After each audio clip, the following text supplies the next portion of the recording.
গণমাধ্যমে ভারসাম্যপূর্ণ স্বাধীনতা নিশ্চিত করা গেলে গুজব এবং অপতথ্য মোকাবেলা করা সম্ভব বলে মনে করেন তথ্যমন্ত্রী জহিরুদ্দিন স্বপন। বিকেলে জাতীয় প্রেস ক্লাবে আয়োজিত সেমিনারে তিনি বলেন, দায়িত্বশীল এবং স্বাধীন সাংবাদিকতাই গণতন্ত্রকে শক্তিশালী করবে। বিশ্ব মুক্ত গণমাধ্যম দিবস উপলক্ষে আয়োজিত আলোচনায় অন্যান্য বক্তারা বলেন, সামাজিক যোগাযোগ মাধ্যমে অনেক সময় সত্যের চেয়ে চাঞ্চল্যকর তথ্য দ্রুত ছড়িয়ে পড়ে। এতে করে জনমনে তৈরি হচ্ছে বিভ্রান্তি, হুমকির মুখে পড়ছে বিশ্বাসযোগ্য সাংবাদিকতা।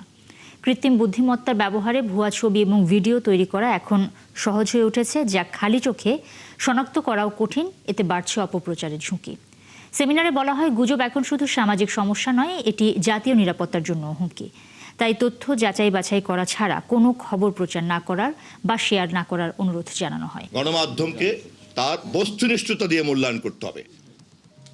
কত বড় বিপ্লবী কথা বলছেন, কত বড় মার্ক্সবাদী কথা বলছেন, আর কত বড় ইসলামী চিন্তাবিদ কথা বলছেন, এটা কিন্তু কোনো মানদণ্ড না।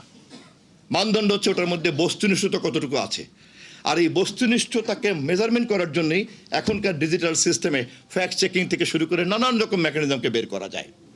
অতএব আধুনিক গণমাধ্যম ব্যবস্থাপনা সিস্টেমের মধ্যে এই ধরনের ডিজিটাল চেকিং অ্যান্ড ব্যালেন্স সিস্টেমটাকে আমরা ইন্ট্রোডিউস করতে টার্গেট নির্ধারণ করতে হবে।